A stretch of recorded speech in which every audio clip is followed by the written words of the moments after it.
Vamos a alabar a nuestro Dios, vamos a cantarle a nuestro Dios.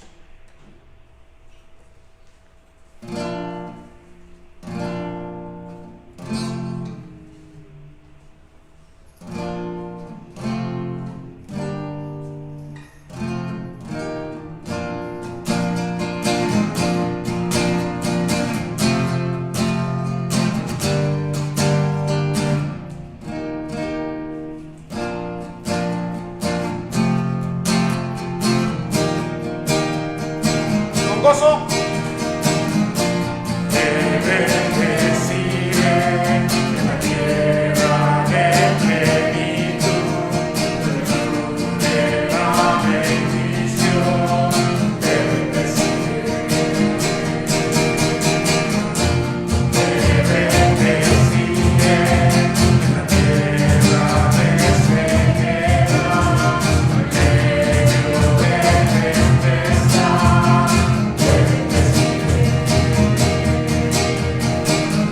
Por tus bendiciones, Padre, te alabaré. Y aunque abunden las tinieblas, yo cantaré. Te bendeciré, mi Señor, te bendeciré.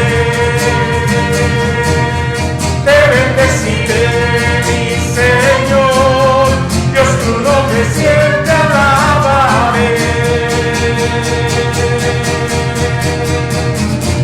Te bendeciré cuando el sol brille sobre mí, cuando yo pueda sonreír.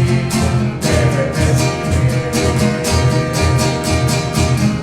Te bendeciré si así te haya de sufrir y me cueste ofrecerme a ti. Te bendeciré. Por tus bendiciones, Padre, te alabaré. Y aunque abunden las tinieblas, yo cantaré. Te bendeciré, mi Señor, te bendeciré. Te bendeciré, mi Señor, Dios, tu nombre siempre alabaré. Te bendeciré, mi Señor, te bendeciré. Te bendeciré, mi Señor, Dios, tu nombre siempre alabaré. Tú tienes el poder, tú tienes el poder, por siempre cantaré, tu nombre alabaré. Tú tienes el poder, tú tienes el poder, por siempre cantaré, tu nombre alabaré. Te bendeciré, mi Señor, te bendeciré. Te bendeciré, mi Señor, Dios, tu nombre siempre alabaré. Te bendeciré, mi Señor, te bendeciré. Te bendeciré, mi Señor, Dios, tu nombre siempre alabaré.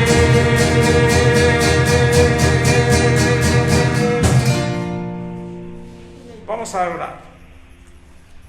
Bendecimos tu nombre, Padre, porque tú eres el Todopoderoso, porque a veces pasamos por momentos que no son difíciles, que son agradables, tiempos de paz, tiempos de bonanza, como dice tu palabra, pero a veces el sol no brilla sobre nosotros, a veces hay pruebas. Y Padre, ayúdanos a bendecir tu nombre en los buenos tiempos y en los tiempos que no son tan buenos. Decía Job, Jehová dio, Jehová quitó. Sea el nombre de Jehová bendito. Te bendeciré. Recibe la alabanza de nuestros labios. En el nombre de Jesús. Amén. Vamos a seguir alabando a nuestro Dios, ahora con un salmo.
Hasta el siglo, tú eres Dios, Señor, refugio nos has sido,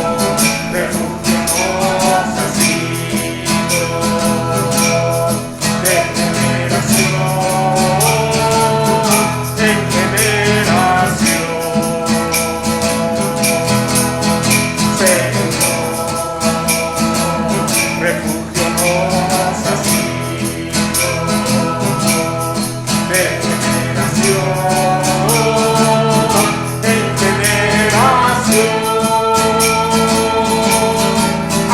Que naciesen los montes y formasen la tierra y el mundo, tú eres Dios, desde el siglo, tú eres Dios,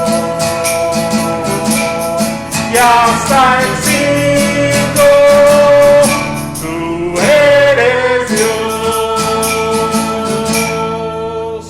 Él sigue siendo Dios, ¿verdad? Él es Dios y Él está en control de todo lo que sucede. Él tiene el control y damos la honra y la gloria porque Él es nuestro Dios y porque hemos creído en el Dios verdadero. Vamos a alabar a Dios con un canto más.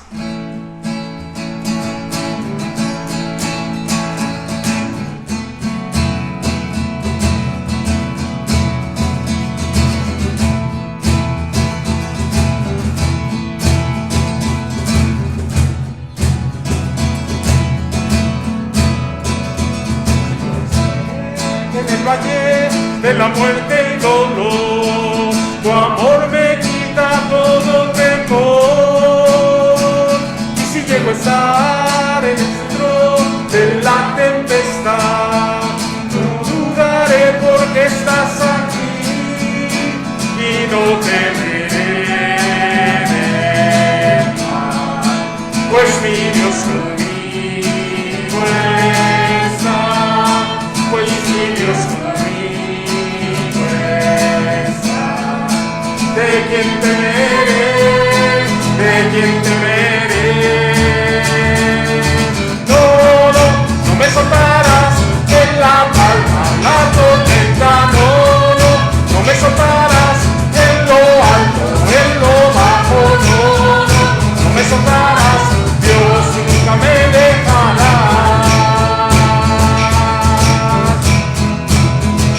Puedo ver la luz que se acerca al que busca de ti, gloriosa luz cual otra no hay, y terminarán los problemas cuando llega el fin, viviremos conociéndote a ti y no temeremos, pues mi Dios conmigo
no me soltarás, Dios nunca me dejará.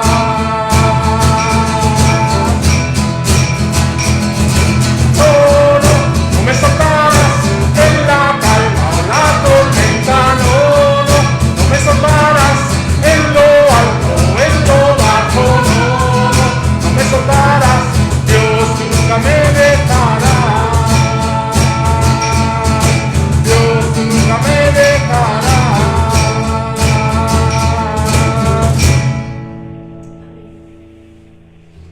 Y Él nunca nos va a dejar, no nos va a soltar, ¿verdad? Vamos a prepararnos para escuchar la palabra de Dios, para estudiarla, para que podamos, ¿verdad?, ser bendecidos con su palabra. De ninguna manera, ¿verdad?, creemos que podemos solos. Necesitamos a nuestro Dios, necesitamos estar en comunión con Él y sobre todo necesitamos los consejos y la enseñanza de su palabra. Así que hoy vamos a continuar nuestro estudio de la palabra de Dios que hemos estado llevando. Si usted se ha estado conectando, sabe de qué estamos hablando, ¿verdad? Espero. Y estamos llevando a cabo un estudio que hemos titulado Sigue en el camino a pesar de las pruebas. Sigue en el camino. Perdón, voy a agarrar mi Biblia.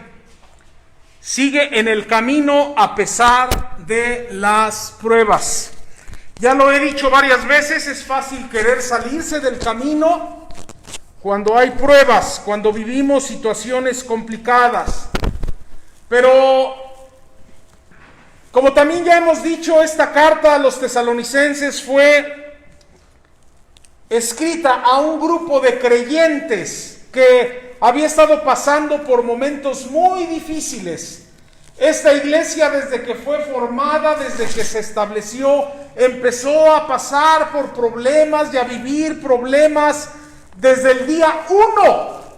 Y después Pablo escribe la primera carta a los tesalonicenses para animarles, y siguen los problemas, y nos encontramos en la segunda carta y siguen los problemas. Así que no es algo a lo que estén ajenos los tesalonicenses. Y el propósito de Pablo es animar a estos creyentes a continuar en el camino, a seguir en el camino a pesar de las pruebas.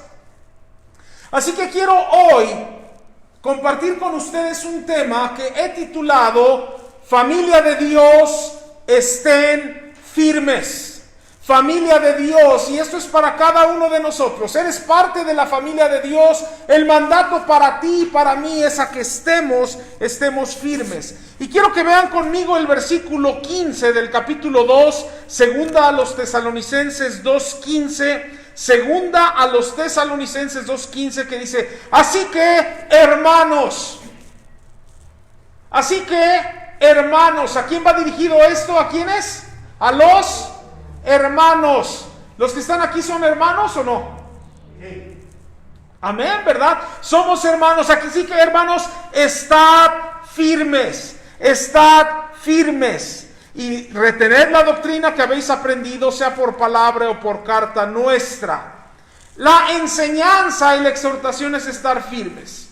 Todos han oído del primer ministro o ex primer ministro de la Gran Bretaña, ¿verdad? Winston Churchill, que cuenta la historia que él tuvo que repetir el 8º grado 3 veces. Yo creo que la primera vez no le agarró bien y tuvo que repetirlo una segunda vez y después una tercera vez. Lo irónico es que este hombre, muchos años después, fue invitado por la Universidad de Oxford para que él pronunciara el discurso de graduación de esa generación. Usted puede decir, bueno, ¿cómo es que un hombre que repitió 3 veces el 8º grado, después resulta ser primer ministro y por supuesto ser invitado a dar el discurso a esta generación, ¿verdad?, de la Universidad de Oxford? Cuenta la historia que para este acontecimiento llegó con sus acompañantes habituales, que era un bastón y un sombrero de copa. Mientras se aproximaba al podio, el público le brindó aplausos de aprecio. Este hombre, Churchill, con pausado ademán, calmó a la multitud mientras trataba de levantarse firmemente en el podio y poder ver a los admiradores. Dice que colocó su sombrero en el atril, mirando directamente a la audiencia, y gritó con voz vibrante de autoridad las siguientes palabras: nunca se rindan. Transcurrieron algunos segundos y se levantó en las puntas de sus pies y gritó con una voz aún más fuerte: nunca se rindan. Luego agarró su sombrero, agarró su bastón y se empezó a retirar. Cuenta la historia, esto fue real por supuesto, pero que este fue el discurso de graduación de una generación, el discurso más corto, pero el más elocuente para una generación de graduados. ¿Por qué fue tan elocuente? Yo les pregunto, ¿cuántos de ustedes creen que olvidaron ese discurso? Nadie. Un discurso de 6 palabras: nunca se rindan, nunca se rindan. Ese mensaje estuvo presente en las vidas de los graduados por el resto de sus vidas. Y por supuesto esto es aplicado al éxito que ustedes, jóvenes universitarios, pueden tener, ¿verdad?, al decir no me voy a rendir. Sin embargo, yo quiero que esto lo apliquemos a la enseñanza de hoy. El versículo 15 que leímos dice: así que, hermanos, ¿qué? Estad firmes. Estad firmes. O sea, nunca te rindas. Nunca te rindas. Ahora, ¿cómo entra esta enseñanza? ¿Cómo entra esta enseñanza en lo que venimos viendo? Ya dijimos en los estudios pasados de la palabra de Dios que el anticristo va a hacer su aparición. El anticristo se va a manifestar. Aún no se ha manifestado, pero lo va a hacer. Todo el mundo será engañado con sus ideas, con sus doctrinas demoníacas. Sin embargo, dice la palabra de Dios que el misterio de la iniquidad ya está en acción. ¿Se acuerdan de eso? Lo vimos hace 2 semanas. El versículo 7 del capítulo 2 lo dice: porque ya está en acción el misterio de la iniquidad. Ya está en acción la ideología, la doctrina del anticristo. Ya está funcionando, ya está en función. Si tú te encuentras a alguien, que se opone a todo lo que se llama Dios y que se pone en lugar de Dios, esa es la doctrina del anticristo. ¿Ahora alguien conoce a alguien que se opone a todo lo que se llame Dios? Sí. Es más, lo digo con tristeza, pero a veces nosotros nos oponemos a las cosas de Dios también. Pero esa ideología está presente hoy en día. Las ideas, las formas y prácticas del anticristo ya están aquí en el mundo. El rebelarse en contra de Dios, el rebelarse a Dios, ¿verdad?, está presente. Y entonces, ¿cuál es el mensaje que da Pablo aquí? Hermanos, estad firmes. El capítulo 2 termina de una manera muy especial y muy interesante. Termina con palabras de confianza en el Dios Todopoderoso. Y estos versículos, hermanos, nos dan sabiduría para discernir y conocer nuestra lucha. Recuerden, el contexto de esta iglesia es que ellos tenían muchos problemas y muchas pruebas que estaban pasando. Persecución, tribulación, la gente los odiaba y estaban viviendo eso.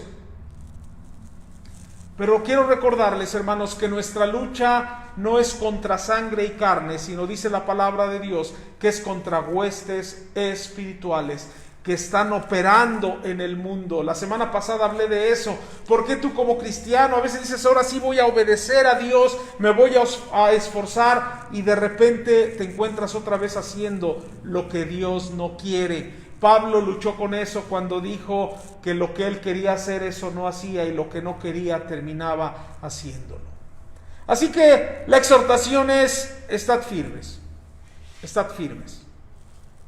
Creo que no hay duda en esa frase. Así que, hermanos, estad firmes. Y yo puedo ir y decirle a Dana, debes estar firme en el camino del Señor. Ir con Pati y decirle, Pati, debes estar firme en el camino del Señor. Ir con Eunice y decirle, lo único que tienes que hacer es estar firme. No hay duda en lo que nos aconseja la palabra de Dios. No hay duda en lo que la Biblia nos habla y nos ordena. Pero ¿cómo puedo estar firme?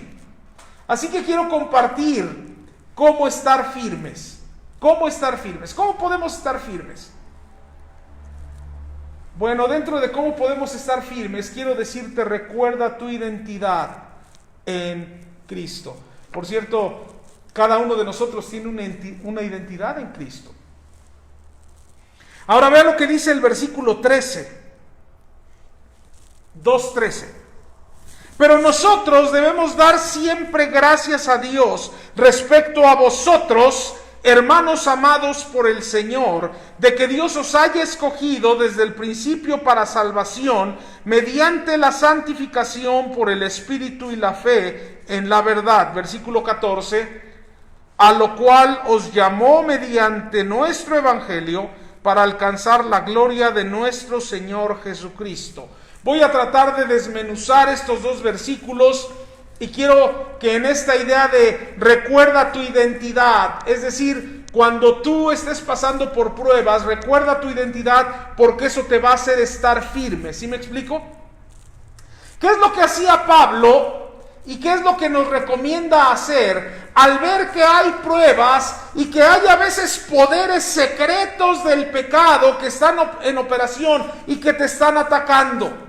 ¿Qué debes hacer cuando pasas por pruebas? ¿Qué debes hacer cuando como iglesia pasamos por dificultades? Cuando tal vez reprobamos un examen en la escuela, ¿verdad? O nos va mal en una materia, o nos va mal en el trabajo, o Jaime nos quedamos con todo el paquete encima, ¿verdad? Y a veces eso es difícil porque la gente va a estar... Pues tú te quedaste contra ti, ¿va? ¿Qué sucede cuando hay este tipo de pruebas? ¿Qué sucede cuando hay pruebas de rebeldía en el hogar? Cuando hay pruebas con algún pecado, ¿qué debemos hacer? ¿Y qué es lo que Pablo hizo? A veces pareciera que este versículo 3 está fuera del orden. Está hablando de que el poder del anticristo ya está en el mundo, de que el anticristo va a venir. Y entonces en el versículo 13 dice, pero nosotros debemos un deber, dar siempre gracias a Dios respecto a vosotros. ¿Qué hacer, hermanos, cuando hay pruebas? ¿Qué hacer? ¿Qué hacer? Da gracias a Dios por la iglesia. ¿Sí lo ve usted? Pero nosotros, hermanos, después de hablar del poder del anticristo y de que va a venir, pero nosotros debemos dar siempre gracias a Dios respecto a vosotros, hermanos. Debemos dar gracias a Dios, dar gracias por la iglesia, dar gracias por los hermanos. Y me pregunto, quizás sea una pregunta poco inteligente, pero ¿por qué voy a dar gracias por los hermanos? ¿Por qué dar gracias por ustedes? Porque esto es algo maravilloso. Mientras Satanás está trabajando en el mundo, y está trabajando, y está trabajando, y está trabajando, Dios sigue trabajando. ¿En dónde? En la iglesia. Dios sigue trabajando entre los hermanos. Cristo también está trabajando. No nada más es el poder del anticristo, no nada más es esas ideas, sino Jesucristo está trabajando. Él lo dijo, sobre esta roca edificaré mi iglesia. Y ese es un futuro continuo. Es como decir, sobre esta roca voy a seguir edificando continuamente mi iglesia. Jesucristo está edificando y trabajando en su iglesia. Y el futuro, ¿verdad?, que vemos aquí es que esto no se va a detener. Dios seguirá trabajando. Así que, ¿qué debemos hacer ahora que vemos que el mundo vive en oscuridad? Hermanos, la oscuridad del mundo es cada vez más densa. ¿Qué debemos de hacer ahora que vemos que leyes impías, leyes antibíblicas están siendo aprobadas? ¿Qué debemos hacer ahora que se están aceptando las prácticas pecaminosas y que se van haciendo más y más comunes y que lo estamos viendo el descaro del pecado? Y no solamente vemos el descaro del pecado, sino que vemos que la gente, ¿qué? Lo aplaude. La gente está aplaudiendo el pecado. ¿Qué hacer al ver que nuestros hijos y nuestros nietos están creciendo en un mundo cada vez más perverso? Las ideologías del pecado se van aceptando y se está viendo ya como algo que normal. No hay problema, es normal. Al ver que los tiempos en los que ya llegaron los tiempos de Isaías, que profetizó Isaías cuando dijo, llegarán tiempos cuando a lo malo le dirán ¿qué? Bueno, y a lo bueno le dirán malo. Hoy estamos en esos tiempos. Hoy vivimos en eso. Y al ver que eso sucede, ¿qué hacer, hermano? Da gracias por la iglesia en donde estás. Hermanos, específicamente da gracias por la Iglesia Bautista Misionera del Sur. Valora tu iglesia. Valora lo que Dios está haciendo en su pueblo, en esta iglesia. Como ya dijimos en el texto, vemos tristeza espiritual. El hombre de pecado se manifestará. Pero Cristo ya sabemos que lo va a derrotar con el espíritu de su boca y con el resplandor de su venida. Pero mientras esto ocurre, mientras Cristo no venga, quiero decirte que las ideologías de pecado se han infiltrado y van en ascenso. Y es ahora, hermanos, cuando más debemos valorar nuestra iglesia. ¿Te das cuenta? Pablo dice, pero nosotros debemos dar siempre gracias a Dios respecto a vosotros. Yo agradezco a Dios por esta iglesia. Y hermano, debes agradecer también por tu iglesia. Dios sigue obrando. Me emociona y da mucho gusto ver que Dios sigue obrando. Quiero poner ejemplos. Hoy veía un hermano llegar con bolsas que apenas si podía cargar. ¿Por qué? Porque esta semana se pidió ayuda para más despensas y ya que hay despensa. Hermanos ya han hecho depósitos para despensa. Una jovencita contactó a mi esposa para decirle, yo quiero poner esto. ¿Sí me explico? Me emociona ver que hay hermanas que se están preparando en el seminario, vidas de hermanos que están siendo transformadas. ¿Sabe usted que regresando tenemos 4 personas que se van a bautizar? ¿Cómo le hacemos? ¿Sí me explico? Tenemos que pensar cómo le vamos a hacer, pero tenemos bautizos pendientes para cuando regresemos. Me emociona el hambre de aprender de algunos de la iglesia. Me emociona que hay hermanos varones que se están conectando. Hermano Jaime, tenemos de 10 a 11 promedio cada jueves. 8:30 se están conectando a nuestras reuniones de varones los jueves. Y me encanta, ¿verdad?, oír de hermanas. Una hermana como la hermana Marisol, le estoy compartiendo a mi prima. Una hermana como la hermana Abby, estoy teniendo estudios con mi familia. El número de mujeres que se conectaron a este congreso de mujeres. Y hermanos, no cabe duda que Dios sigue obrando a través de su iglesia, ¿o no?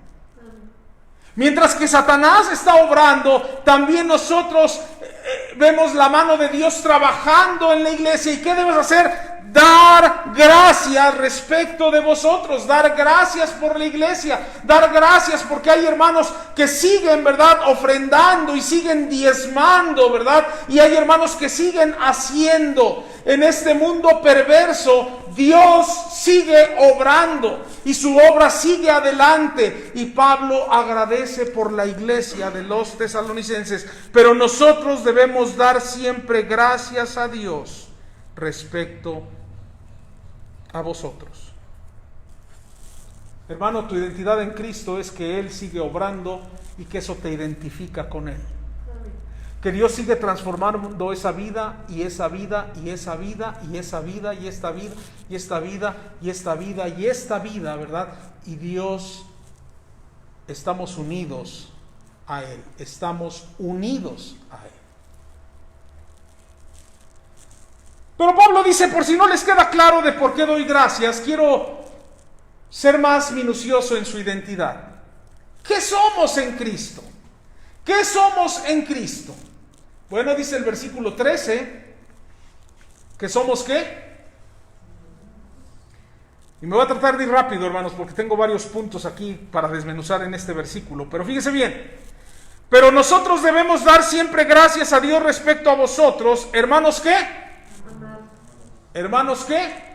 Amados. Somos amados, hermano. Dios te ama. No importa qué tanta maldad y perversidad hay alrededor de ti o hayas cometido tú, una verdad clara es que eres amado. Somos amados. No importa el mal que te haya hecho, ¿verdad?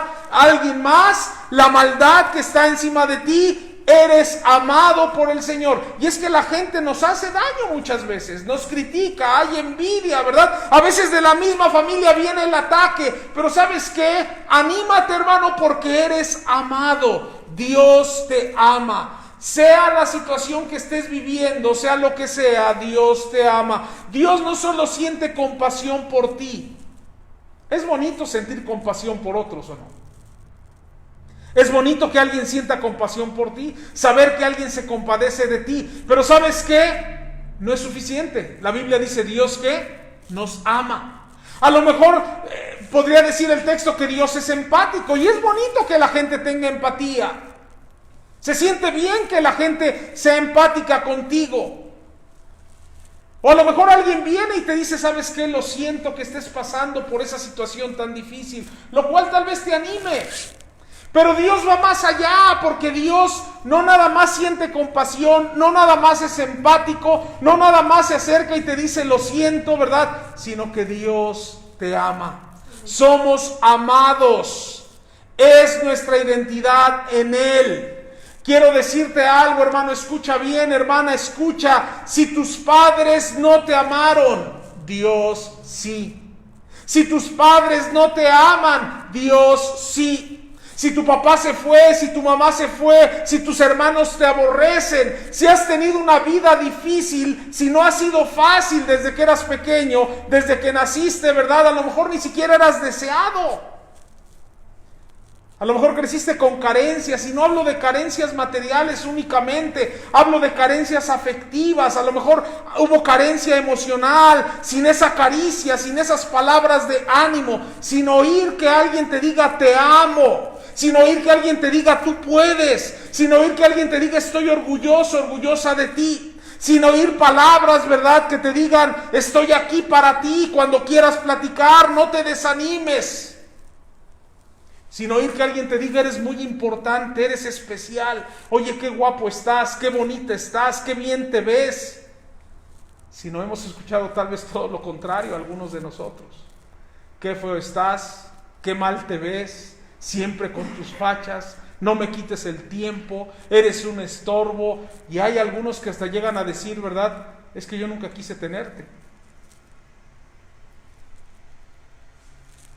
Tu identidad en Cristo es que eres ¿qué? Amado. Amado. Ahora a lo mejor tú dices, yo no crecí en un lugar así, pastor. ¿Cómo cree? A mí mis papás me quisieron y todo lo demás. Pero quiero decirte algo, la calidad de amor que recibes es determinada por la capacidad de amar de la gente. Hay gente que ama más. De hecho la Biblia lo dice, ¿no? Al que más se le perdonó, más amó. ¿Cuánto te aman tus padres? Muchísimo, ¿ah? Enorme. Aquí hay un papá y una hija. ¿Cuánto te ama tu papá, hija? No, pues, como le digo yo a mi nieta, ¿ah? Yo de aquí a la luna y de regreso. Dios te ama más. Amados en el Señor. Es una gran bendición el ser amados. ¿Cuál será la capacidad de Dios de amar? Es infinita. Esa es tu identidad. Y cuando pasas por pruebas, debes recordar que eres amado. Debes recordar algo más. Ve lo que dice aquí el texto. Hermanos amados por el Señor, de que Dios os haya, ¿qué? Dios nos ha, ¿qué? Escogido. Somos escogidos en Él. Pablo está escribiendo a cristianos comunes y corrientes, gente salva que ha sido escogida en base a su fe en Cristo. Cuando ponemos nuestra fe en el Señor Jesucristo, Él nos adopta como sus hijos, y para ser adoptados nos tuvo que haber escogido, ¿o no? Yo voy a adoptar a alguien, bueno, voy a ir a escogerlo. Y a veces en esas películas que nos muestran, me imagino que serán ciertas, yo no sé si alguien sepa, donde van a adoptar a un bebé o a un hijo y lo tienen que ir a escoger. Ya he contado esta anécdota personal. Yo solía ser el niño y adolescente que era el pilón de los equipos. Ya les he platicado eso, ¿no? El que decían, pues Rubén, pues que se los damos, ¿verdad? Sí, cuando hacían los equipos. Dice, no, si quieren ustedes quédenselo, ¿no? Como que no era en la primera. Se siente feo, ¿no? Jaime, tú no has estado porque tú eres bueno para los deportes, pero cuando van a hacer los equipos, se siente feo que van escogiendo y te vas quedando, ¿no? Hasta que ya eres el último. Y ya cuando eres el último dicen, pues se los damos, a él se los damos, ¿verdad? Oye, pero vamos a hacer más. No importa. Bueno, nadie me escogía en el fútbol, principalmente en el fútbol soccer.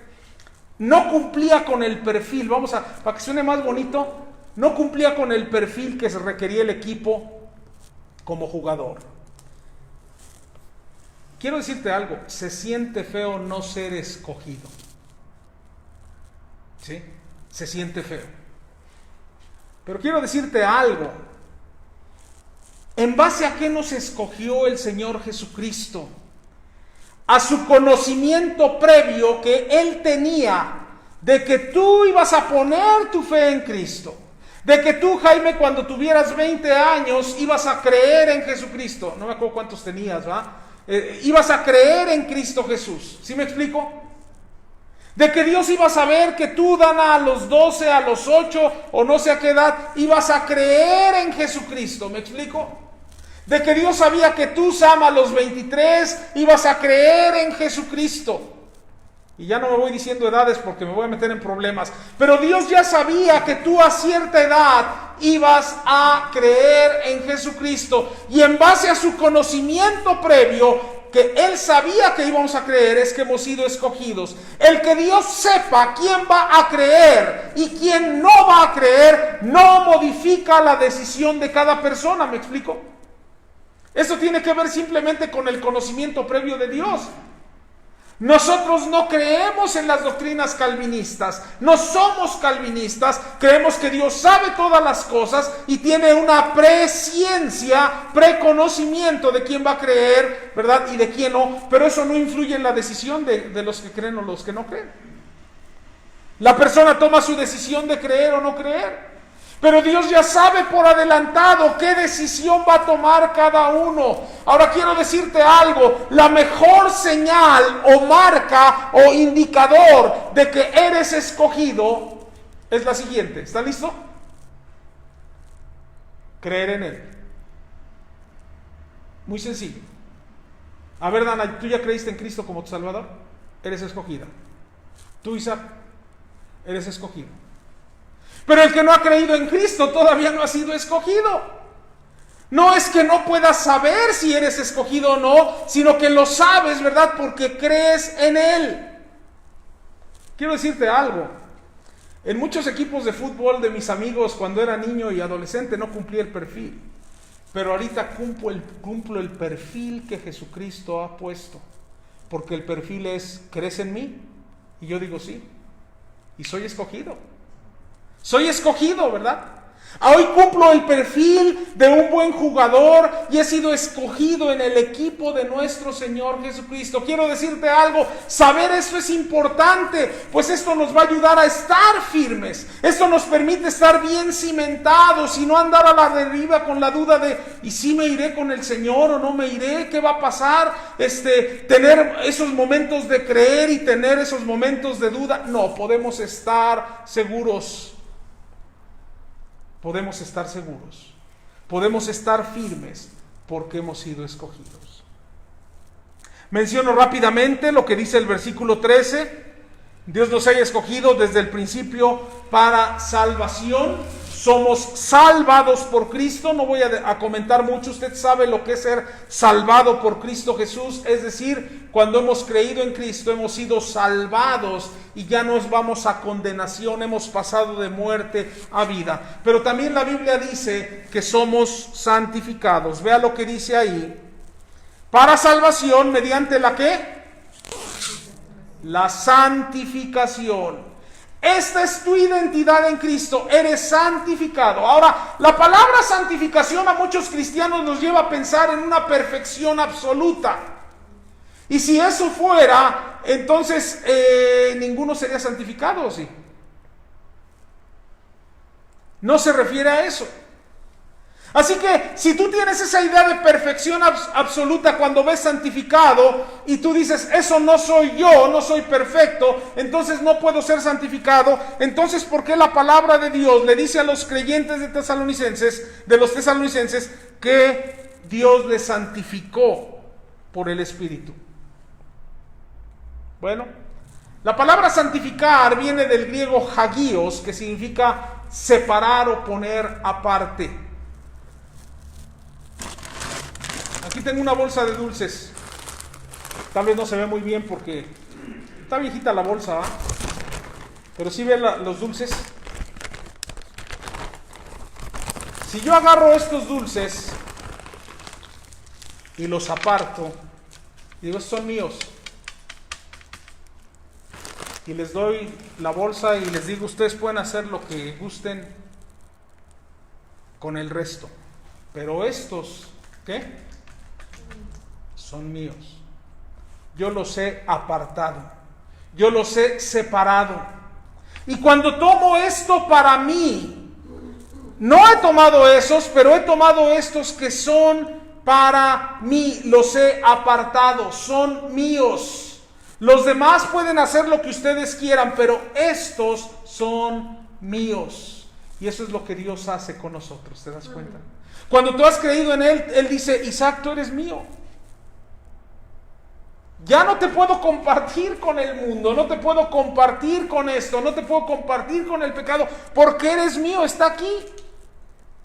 Está aquí, la demás gente no ha querido creer, ¿verdad? Pues harán lo que ellos quieran hacer y la decisión que quieran tomar, pero eres mío. Y cuando yo te he santificado y te he apartado, ¿verdad? Eres mío. Y eso es lo que Dios hace, ha hecho y está haciendo en los que creemos. Él nos ha apartado para Él. Él nos reclama como suyos. Acérquese cualquiera de ustedes a tocar uno de estos dulces y le va a dar un manazo, porque estos son míos. Y Jesucristo de esa manera nos ve. Tú como creyente has sido apartado para Él. Una cosa más que veo en el versículo 13, dice al final, mediante la santificación por el Espíritu y la ¿qué? La fe en la verdad. Y eso nos hace creyentes. Esto es certeza. Tú has creído ¿en qué? ¿En qué? En la verdad. Y eso es una frase muy profunda, porque quiero decirte algo. Esto habla de certeza.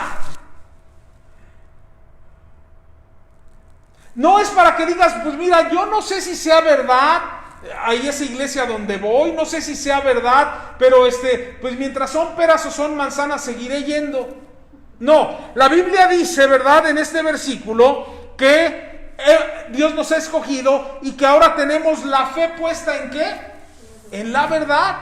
Hermano, quiero decirte que aquí hay certeza que tú estás en la verdad, no en la verdad de Rubén y no en la verdad de la gente, sino en la verdad de Dios. Estamos en esa verdad. Quiero decirte que la vida cristiana, la fe en Cristo, no es una fábula, no es un cuento de hadas, no es algo irreal, no estás creyendo en cosas ficticias, sino en la verdad, en la verdad. La Biblia dice: y conoceréis la verdad, y la verdad os hará libres. Hermanos, aquí no estamos jugando a la secta que engaña a la gente y se aprovecha de la gente y se aprovecha de las emociones de la gente y les hace sentir bonito en un determinado momento, y entonces empiezan a aprovecharse de la gente y a pedir dinero a algunos y a sacar algún tipo de ventaja. No, tú ven a Cristo Jesús, tú ven a la verdad que es su palabra. Estamos hablando de que estamos en la verdad y creemos la verdad. Dice el versículo 14. Me faltó ahí una S, pero a lo cual ¿nos qué? Nos llamó. Nos llamó. Somos llamados. Debe decir llamados. Llamados. Y vean lo que dice: llamados a través de qué, mediante qué, mediante el evangelio. Véanlo ahí en su Biblia. A lo cual os llamó mediante nuestro evangelio. Dios llama gente a través del precioso mensaje del evangelio. Hermano, si tú no le compartes a esa persona, Dios no va a poder llamar a esa persona a servirle. Hermano joven, si tú no le compartes a ese compañero, Dios no va a llamar a esa persona a servirle. El evangelismo, hermanos, debe ser el motor de la iglesia, pues es ahí en donde hay prospectos para que Dios llame a su servicio. Cuando la gente acepta el mensaje del evangelio, entonces son llamados o somos llamados a servirle. El llamado a seguir y servir a Cristo no es exclusivo de pastores, no es exclusivo de misioneros, no es exclusivo de gente que lleva mucho tiempo en el evangelio, no es exclusivo de gente especial, es para todo aquel que ha creído. Hermanos, todos en esta iglesia deberíamos de ser servidores de Cristo. No es un llamado a los nuevos creyentes. Una vez alguien me dijo así: hermano, es que yo ya he hecho esa labor mucho tiempo, por muchos años, ahora que lo hagan los nuevos. Es para los nuevos y es para los viejos de esta iglesia. Eres salvo, eres llamado. Y la última cosa que quiero mencionar en este punto: a lo cual, versículo 14, nos llamó mediante nuestro evangelio para alcanzar la gloria de nuestro Señor Jesucristo. Somos glorificados para que tú alcances la gloria. El resultado final es que compartiremos la gloria de Cristo. Serás tú y yo, seremos glorificados. No solo lo vamos a contemplar, sino que también seremos glorificados con Él. Todo esto, hermanos, es la identidad que tenemos en Cristo. Permítanme mostrarlo de una manera más clara. En Cristo Jesús dice estos versículos, que somos amados, escogidos, salvados, santificados, creemos la verdad o con fe en la verdad, llamados, glorificados. Esta es nuestra identidad en Cristo. ¿En base a eso qué? Anímate a estar firme, hermano. Tienes demasiado que perder, ¿verdad? Si no estás firme, ¿verdad? Si dudas de esto que Dios ha hecho en ti, recuérdalo, no lo olvides. Hoy en la tarde, cuando estés pasando por pruebas, mañana cuando estés pasando por dificultades, hermano, acuérdate de estas cosas, repítelas en tu cabeza: soy amado, soy escogido, soy salvado, soy santificado, soy creyente de la verdad, soy llamado por Dios, seré glorificado en un futuro. En base a todo esto, hermanos, Pablo dice: estad firmes. Segunda idea: estad firmes. Estad firmes. Si tomamos todas estas verdades, hermanos, hay razones suficientes para permanecer firmes. Por supuesto que al ver el mundo y la dirección en la que va, es natural sentirse triste, desesperado, desesperanzado y quizás hasta angustiado. Al ver la dirección que está tomando esta pandemia y al oír lo que ahora ya está ocurriendo en Europa, donde hay rebrote, ¿se ha escuchado o ha leído? Al ver que en nuestro país la gente sigue haciendo fiestesotas de 700 asistentes o invitados, al ver que la gente está yendo a ver los, mexicráneos, ahí en Paseo de la Reforma, y que están ahí sin cubrebocas y están comiendo chicharroncitos y paseándose unos con otros, ¿verdad? Al ver todo eso y decir, ¿verdad? Esto desanima. Al ver que familiares tuyos han enfermado, o a lo mejor has tenido inclusive familiares que han muerto, y esto tal vez te lleve a sentirte asustado, sin esperanza, ¿verdad? Y a eso agrégale tus propios problemas que no son de la pandemia, tus problemas de tener tal vez situaciones económicas en el hogar y otro tipo de problemas.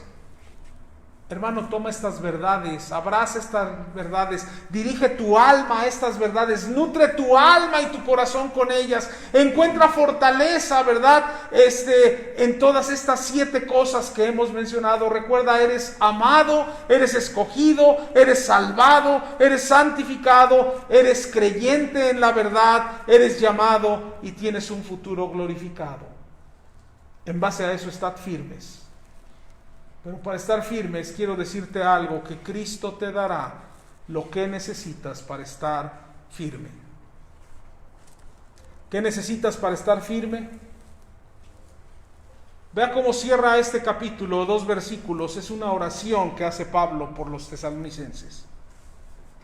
Esto es una oración. Dice: y el mismo Jesucristo, Señor nuestro, y Dios nuestro Padre, el cual nos amó y nos dio consolación eterna y buena esperanza por gracia, conforte vuestros corazones y os confirme en toda buena palabra y obra. Quiero decirte que Dios te va a dar, Cristo te va a proveer lo que necesitas para estar firme. ¿Qué necesitamos para estar firme? Primeramente, consolación. Dice la palabra aquí, el versículo dice: es el mismo Jesucristo, Señor nuestro y Dios nuestro Padre, el cual nos amó y nos dio ¿qué? ¿Nos dio qué, hermanos? Consolación. Nos dio consolación. No solo hablamos de nuestra identidad con Cristo en esos 7 puntos que mencioné, sino que Él nos da consolación. La palabra consolación viene de una palabra griega que es parakleses, y esta palabra es una palabra interesante porque es compuesta de dos términos. El significado es llamar a alguien a tu lado. Es la misma palabra que se usa para exhortación, que es llamar a alguien a tu lado para darle una palabra de exhortación o de ánimo. Eso es lo que la palabra consolación significa. Este es un consuelo que viene de parte de Dios, y quiero decirte que el consuelo usualmente viene de su palabra. Y digo usualmente porque el consuelo que Dios nos da también a veces viene de parte de un hermano o hermana. Cuando el hermano Jaime agarra y toma el teléfono, ¿verdad? Y llama a alguien que está en situación difícil y le da una palabra de consuelo, de ánimo. A veces Dios usa a los hermanos, ¿verdad?, para que tengamos esa consolación. Jesucristo hace eso, así que está firme porque Dios te da lo que necesitas, y algo que te da es consolación. Pero quiero que vean ahí en ese versículo, y no pasemos por alto esta palabra, nos dio consolación ¿qué? Véalo en su Biblia, consolación ¿qué? ¿Qué dijiste, hermana? Eterna. Eterna. Eso es interesante porque quiero que veamos que no es una consolación transitoria o temporal, sino consolación ¿qué? Eterna. El consuelo del mundo es momentáneo. El consuelo del mundo dura poco. El consuelo del mundo es transitorio. El consuelo de Dios es ¿qué? Eterno, hermano, es eterno. Estás triste, estás acongojado, Él te consuela y te dará consuelo eterno. Pero algo más que menciona la palabra de Dios, aparte de consolación, es que Él te va a dar, dice el texto, buena esperanza. Y buena esperanza por gracia. Versículo 16, la última frase. La única buena esperanza es la esperanza que tenemos en Cristo. ¿Está de acuerdo?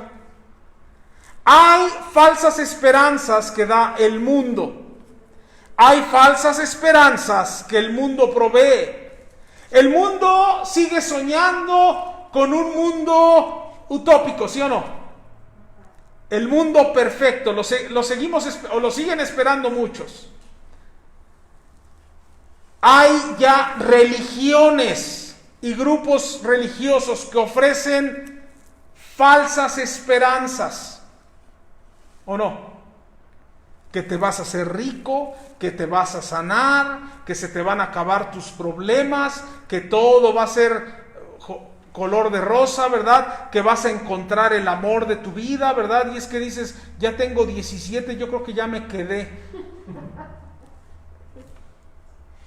Y entonces hay gente que te ofrece, ¿verdad? Si haces tal o cual cosa. Esa era broma, ¿eh? Ustedes van a empezar a tener alguna relación sentimental. ¿Los quedamos 32? A 35. Fíjate, por poco y le bajo 3, ¿no? Y entonces fíjese bien, falsas esperanzas, pero la buena esperanza está en Cristo Jesús. Así que eso hermano, es una bendición. Pero quiero decirte que la buena esperanza en este versículo se refiere a la segunda venida de Cristo. Porque cuando Él venga, quiero decirte algo, todo ese sufrimiento va a acabar. Toda esa tristeza que tienes va a acabar.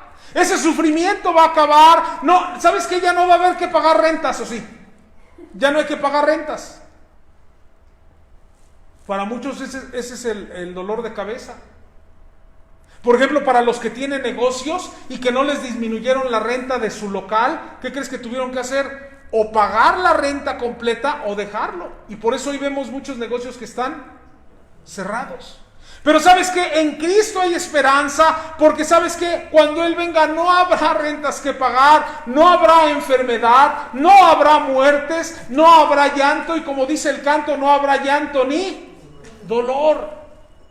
Así que, hermanos, hablamos de la buena esperanza que tenemos en Él. Y hermanos, síguele firme, porque ¿sabes qué? Hay una esperanza final allá en Cristo Jesús. Dice el texto también, versículo 17: conforte vuestros corazones. Conforte vuestros corazones. Ahora, aquí me encontré con una situación interesante, porque la palabra consolación y la palabra conforte, la palabra consolación del 16 y la palabra conforte del 17, son palabras de la misma familia de palabras, son hermanitas. Es decir, significa lo mismo. Pero me llama la atención que aquí habla de que, ¿se acuerdan que consolación es tomarte a un lado para darte una palabra de ánimo? ¿Sí se acuerdan? Eso significa consolar. Paraclesis es tomar a alguien y llevarlo a un lado, y a veces llevarlo aquí a tu lado y estarle dando alguna palabra de ánimo. Eso es consolar. Por eso puse el ejemplo de cuando agarras un teléfono. Ahorita no puedes agarrar a alguien literal, va, y darle palabra de consuelo, pero agarras un teléfono, agarras un mensaje y le das palabra de consuelo. ¿Lo hemos hecho o no? Pero cuando habla aquí de confortar, también habla de consuelo, pero consuelo ¿a dónde? A tu corazón. A tu corazón. Y una de las áreas más difíciles de tratar es el alma, es el corazón. El corazón es el lugar donde se asientan las emociones. Y mira, hay cosas que puedes decir, esto no lo debo de hacer, y no lo haces. Pero cuando sientes tristeza, no puedes nada más decir, pues no debo sentir tristeza y ya se fue la tristeza, ¿o sí? O cuando sientes dolor, pues no debo de sentir dolor, y mueves un switch acá y ya no sientes dolor. ¿Sí es así? No lo puedes hacer. A veces estamos animados, pero en los tiempos que estaba viviendo la iglesia de los tesalonicenses, todo era sufrimiento. Todo tipo de sentimientos pasaban por su vida, por sus pensamientos, por su corazón. Mira, déjame darte un ejemplo un poquito largo de esto. Había desánimo, había desesperanza, faltaban ganas para hacer las cosas. Y si usted se ha sentido con alguna de estas, puede ser que entre ahí en el grupo de los tesalonicenses. No tenían ganas de hacer las cosas, tenían cansancio, tenían negatividad, tenían tristeza, tenían preocupación, tenían excesos de pensamientos y el estar pensando y pensando y pensando sin poder dormir, ansiedad, depresión, enojo, odio, dolor, ira, rencor, remordimiento, culpabilidad, envidia, avaricia, egoísmo, venganza, superioridad, soberbia, mal genio, fastidio, ¿verdad? De los que ya están en casa tanto tiempo, impaciencia, irritabilidad. ¿Alguien ha tenido irritabilidad? Rocecitos ahí con alguien en la casa. Dice que Dios puede consolar tu corazón. Es como si Dios se agarrara a tu corazón, le pusiera el brazo alrededor y le dijera, mira. Por eso, hermano, amigo, si tú estás ahí y sientes cualquiera de estas cosas, ¿verdad? Y estás lidiando con emociones fuertes, quiero decirte que solo Cristo Jesús puede traer consuelo al corazón. Dios puede llamar a tu corazón y tomarlo, ¿verdad? Y abrazarlo, poner el brazo alrededor y dar el descanso y el ánimo que necesita. Pero por último, ahora sí último de último, establecimiento en toda buena palabra y obra. Versículo 17. Conforte vuestros corazones y os confirme en toda buena palabra y obra. Esto es lo que Dios te da para poder estar firmes.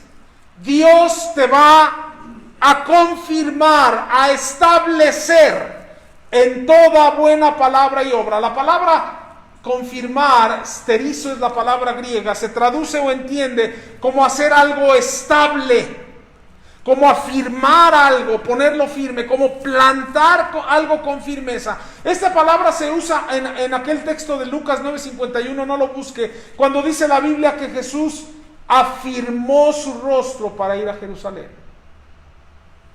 Quedó fijo, esa era la meta, hacia allá iba. Esta misma palabra se usa ahí en 1 Tesalonicenses 3:13, la primera carta, en el versículo 13, donde dice, para que sean afirmados, bien plantados, bien establecidos sus corazones. Y hermano, hay algo que debe estar bien establecido en nosotros, que es esto: la buena palabra y la obra. La buena palabra y la obra.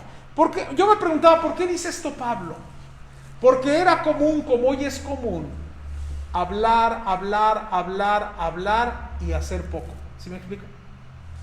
Yo he conocido gente que se dice cristiana y que habla de Dios y que habla de amar a Dios y que habla de no engañar y que habla de... Y cuando ve su vida, está muy separada de eso. Yo he conocido gente que se dice cristiana y que asiste a la iglesia y a esta iglesia también, ¿verdad? Y que hablan y que conocen doctrina y que aconsejan y que te dicen no hagas eso, Dana, Isaac, no hagas eso, ¿verdad? Y que en su vida, en su realidad están totalmente separados. Me da tristeza porque a lo mejor algunos de ellos son padres de nuestros jóvenes o de nuestros adolescentes o de nuestros niños, que les dicen no hagas esto, pero ellos sí lo hacen. ¿Sí ve usted la disparidad, lo separado que está la palabra de la obra? ¿Sí me explico? Lo separado que está lo que dices de lo que haces. Debe de estar bien establecida esta enseñanza, hermanos. No se trata solo de palabra, no se trata nada más de decir, no se trata solo de hablar, sino de hacer, de actuar, de obrar. Y hermano, es tiempo Es tiempo de pedir a Dios que establezca en nosotros esta idea y esta enseñanza. Que tus palabras concuerden con tus obras, o que tus palabras concuerden con tus acciones. Porque ¿sabes quién ve todo esto? Desde los más chiquitos. Desde los más chiquitos. Desde Naomi, desde Miguelito A, que creo que son los más chiquitos que vienen a la iglesia, hasta los más grandes. Y hermanos, es bien importante que tengamos bien establecido que mi palabra debe de concordar con mi obra, que no se trata nada más de hablar, que no se trata nada más de saber, conocer doctrina y desplegar, ¿verdad?, toda una ponencia, una conferencia magistral, ¿verdad?, sobre un tema. Se trata también de hacer. Termino. El famoso artista Gustave Doré, pintor, escultor e ilustrador francés, se presentó un día a un alcalde de una ciudad de Francia en busca de un favor, alegando, ¿verdad?, y echando mano de su fama y de su nombre. El alcalde dijo: mira, conozco las pinturas de Gustave Doré. Eso dijo el alcalde. ¿Pero tienes algún documento que certifique o acredite que tú eres este pintor famoso? Y él dijo: no, señor, pero permítame unos momentos. Sacó un papel y un lápiz de su bolsillo y se fue a una ventana y en pocos momentos dibujó todo lo que veía a través de esa ventana. Cuando terminó el dibujo, se lo presentó al alcalde. Y entonces el alcalde dijo: ahora veo que sí eres realmente Gustave Doré. El dibujo vale bien en vez del certificado de identidad. Y hermanos, esto es cierto, porque nuestros actos siempre valdrán más que nuestras palabras. Si yo digo soy pastor, pero no actúo como un pastor, no me comporto como un pastor, no tengo el ejemplo de un pastor, ¿de qué sirve que yo diga? Hermanos, si tú y yo decimos que somos cristianos, tenemos que vivir y demostrar eso. Así que permanece fiel a pesar de las pruebas. ¿Qué te va a ayudar? Conocer tu identidad en Cristo.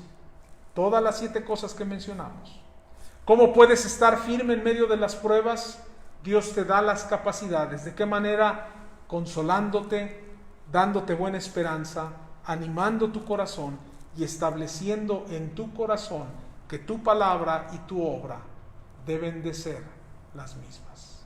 Vamos a orar. Damos gracias, Padre, por tu enseñanza y pedimos que seamos fieles a ella, que seamos fieles a tu palabra. Que esta semana nos uses para llevar un mensaje de ánimo. A lo mejor somos esa persona que va a consolar a otro, que va a dar palabras de ánimo. A lo mejor somos ese brazo que a distancia se va a poner alrededor del hombro de ese hermano, hermana, joven, señorita, niño, adolescente. Pero Padre, sobre todo que te busquemos, porque tenemos una identidad hermosa en ti. Recibe tu honra y gloria, y gracias por tu palabra, en el nombre de Jesús. Amén. Gracias a todos los que se han conectado. Les recuerdo que el día miércoles tenemos devocional a las 8 de la noche. Los invitamos a que se conecten y que Dios les bendiga.